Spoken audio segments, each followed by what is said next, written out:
क्या नाम था उस व्यक्ति का जिसके गुनाहों के कारण परमेश्वर ने दी सदोम और अमोरा को उसके गुनाहों की सजा, दंड।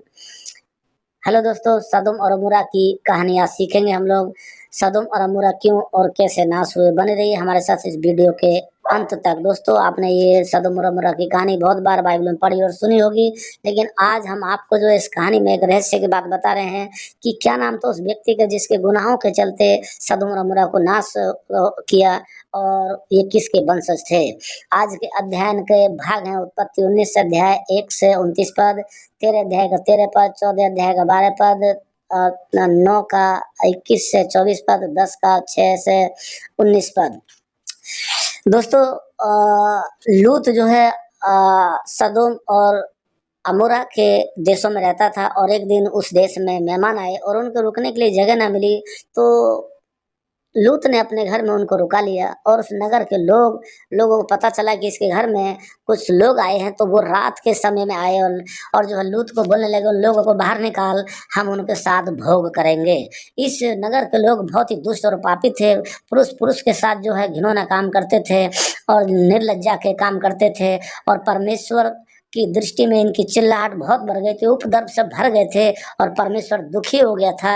इन्होंने जो है जल प्रलय के पहले जो पाप किए उनसे भी बढ़कर पाप किए, और फिर जो है परमेश्वर की ओर से स्वर्गदूत भेजे गए कि जाओ स्वर्ग जो है उस सदोम और अमोरा को नाश करो। और जो लेकिन यहाँ पर जो लूत रहता था, उन लूत ने लूत को और उसकी पत्नी और बेटियों को स्वर्गदूतों ने नगर से बाहर निकाल दिया। बोले जा करके तुम दूसरे नगर में चले जाओ, नहीं तो तुम भी नाश हो जाओगे। लूत कौन था? लूत जो था ये इब्राहिम का भतीजा था, जो हारान देश से इब्राहिम के साथ आ गया था। और जब बीच में एक जगह इनको जो है मैंने पिछली वीडियो में बताया, आप जाकर देख लीजिए, तो बीच में जो है किसी कारण से ये लोग बिछड़ गए, और लूत जो है जाकर सदोम और अमोरा के नगरों में रहने लगा। और जो है उसने वहाँ पर उनको चुनाव किया कि वहाँ रहेगा। उस समय सदोम और अमोरा के देश बहुत खूबसूरत थे और हर प्रकार की वनस्पति से भरपूर थे, और हरियाली थी, नदी थी, झरने थे, सब कुछ थे।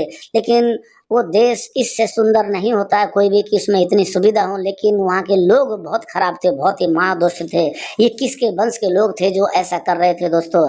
तो आप इसके जानने के लिए आप उत्पत्ति 10 अध्याय 6 से 29 पद पढ़ेंगे तो जान जाएंगे कि सदोम और अमोरा किसके वंशज थे। ये सदोम और अमोरा हाम और कनान के वंशज थे। हाम और कनान के वंशज लोग इस जगह में दोस्तों रह रहे थे।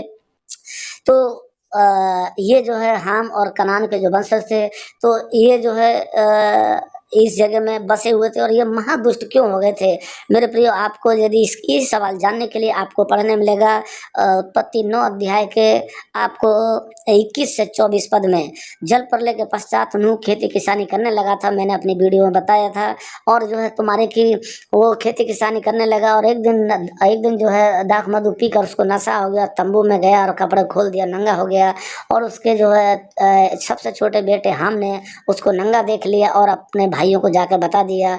उसके भाइयों ने अपने पिता का नंगेपन ढांप दिया, लेकिन जब नूह का नशा उतरा तो नूह ने जान लिया कि उसके छोटे बेटे ने उसके साथ क्या किया है। इसका मतलब क्या है? इसका मतलब ये है कि जो है अगर नंगा देखा होता सिर्फ तो ये बात नहीं कहता, लेकिन उसको जो है कुछ किया, उसके साथ दुष्कर्म किया, तब नूह ने ऐसा कहा कि वो जान गया कि उसने उसके साथ छोटे बेटे ने उसके साथ क्या किया है। दोस्तों, जो है इस प्रकार से जो है तब परमेश्वर का जो है ये जो है हाम के वंशज थे, और हाम के वंशज के कारण जो है हाम ने जो पाप किया, कनान ने जो पाप किया, और इन्होंने वो नगर बसाया था सदोम और अमोरा दोस्तों। सो जो है तब परमेश्वर का क्रोध स्वर्ग से प्रकट हुआ, और परमेश्वर ने जो है गंधक और आग को बरसाया, और आग के द्वारा सब देश धनक धनक के जल गया। लेकिन लूत को परमेश्वर ने बचाया, क्योंकि वो धर्मी व्यक्ति था और वो परमेश्वर का भय मानता था। और उनको जो है स्वर्गदूतों ने नगर से बाहर निकाल दिया हाथ पकड़ के, जैसे हमने फोटो में देखा था। आज से आग से जलता हुआ सदोम और अमोरा धंधक धंधक के जल के खत्म हो गया मेरे दोस्तों। लेकिन इसके विषय में यीशु मसीह ने कहा, हाय खुराजीन और बैतसैदा जितने चमत्कार तुझ में किए गए, यदि उतने चमत्कार सदोम और अमोरा में किए जाते तो कवि का मन फिरा लेते टाट ओढ़कर। मेरे प्रियो, आज भी यीशु मसीह का प्रचार दुनिया में चल रहा है और बहुत सारे लोगों को मौका है कि वो मन फिरा लें और अपने पापों से पश्चाताप करके यीशु मसीह पे विश्वास करें। अन्यथा एक दिन जैसे सदोम और अमोरा के लोग आग में जले, वैसे ही हम भी जलेंगे और हम भी नरक की आग में डाले जाएंगे। क्या हमारे काम सदोम और अमोरा से के कामों से ज्यादा अच्छे हैं? मेरे प्रियो, आज तुलना करें, इन पदों को पढ़ें और आप अध्ययन करें।